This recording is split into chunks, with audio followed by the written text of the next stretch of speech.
Sauron. Before it became the fiery eye atop the tower, he was just a reclusive necromancer. Over at Dol Guldur Fortress, he'd hold business meetings with the dead and never paid them a dime. Whenever he raised a corpse, he'd call it human capital that doesn't need food. He had a whole army of spirits with no insurance and no official holidays. Because of all this, the elves said, "Enough already! Let's toss him into the fire ring!" The dead worked so hard for him that eventually they got tired too. Sauron was a master of undead resource management, but he never learned how to deal with the living. He was always after controlling the ring, but he himself had zero self-control. In short, being a necromancer was just a stepping stone for Sauron before becoming the Dark Lord. Voldemort. Just when he was starting to rocket at Hogwarts, he goes, "Hey, let's stash a bit of my soul away." From that moment on, he turned necromancer and waved goodbye to his nose.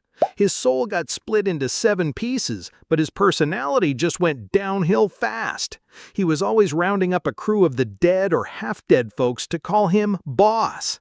He even had a snake playing the role of the undead's executive assistant. If someone kicked the bucket, Voldemort would just flash a smile and ask, "Mind if I borrow it?" In the end, a green-eyed teen armed with family love took him down. Despite all that dark magic, he couldn't summon a heart for himself. He was a necromancer, but more than anything, he was terrified of his own death. The Night King. He didn't say hi. He just raised his hands and the corpses started dancing.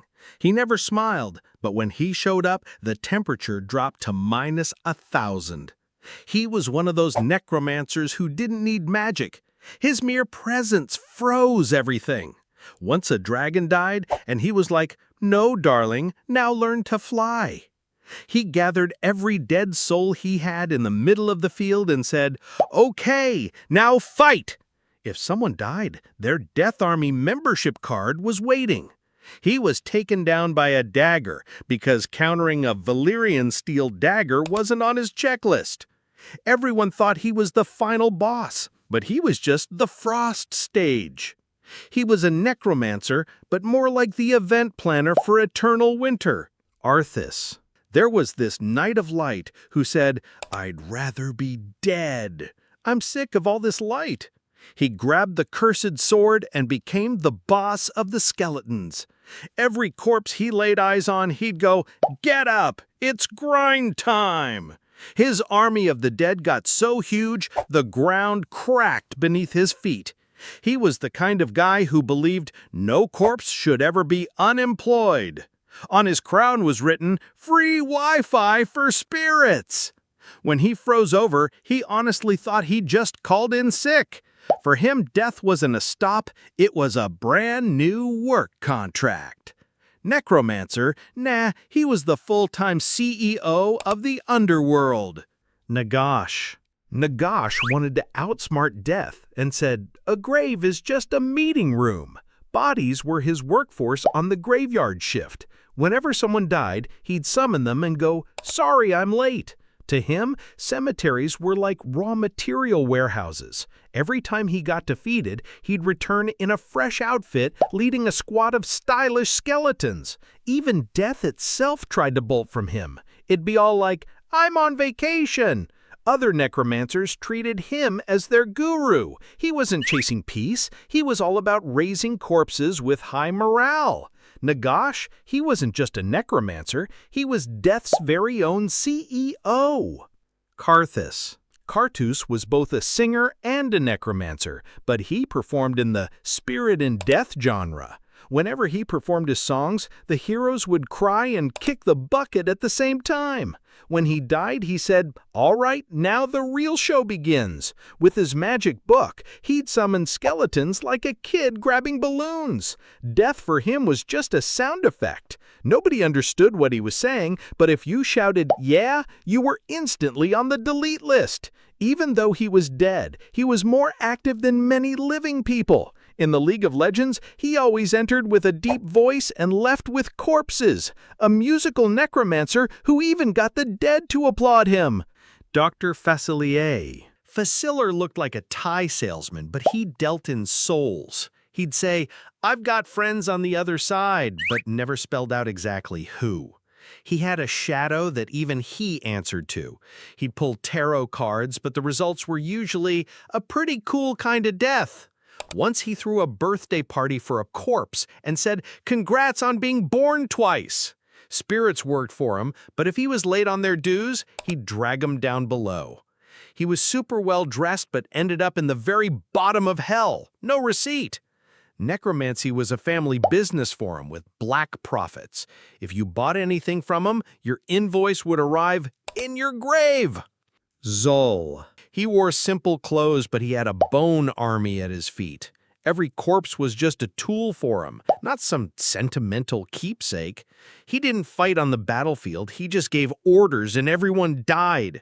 He churned out ghouls, skeletons, and zombies like a falafel vendor. When you kicked the bucket, he wasn't sad, he was thrilled because "I've got a new employee!" He wasn't one for small talk because he spent his time managing the dead. In Diablo, he always carried a mobile coffin. Quick hire! If he picked a fight with you, he wouldn't beat you. He'd make a new version of you. He wasn't a necromancer. He was an entrepreneur specializing in human resource revival. Malthael. Malthael was an angel, but when he lost his mind, he became the angel of death. He'd say, "I don't kill, I just lighten the load." Draped in his smoky robes, he'd stroll through the city and reap souls like leaves. In one hand, he held a scythe, and the other, the entire family tree of the dead. His face looked like someone constantly asks philosophical questions with a scythe. People weren't scared of him, they were scared it might be their turn. Whenever he claimed a life, he'd send them off with a soothing line. In Diablo, he wasn't a boss or a foe, he was the end-of-life contract. Not a necromancer, but death itself, putting in overtime. Yennifers. Yennefer herself wasn't much of a necromancer, but she picked her buddies so that the graveyard would be empty. They'd summon spirits just to see who hooked up with who. Every session was like a crime show episode, but with a real corpse. One of them was nicknamed the one who always dances with the dead. When they talked to a corpse, it wasn't for prayers, it was for interrogation. Some spirits, after being summoned, begged to be let back in their grave. In the Witcher world, they were the Google of the dead. If you needed an answer, you'd find it with a candle and a corpse. Being necromancers wasn't just a job for them, it was a loud, dark lifestyle.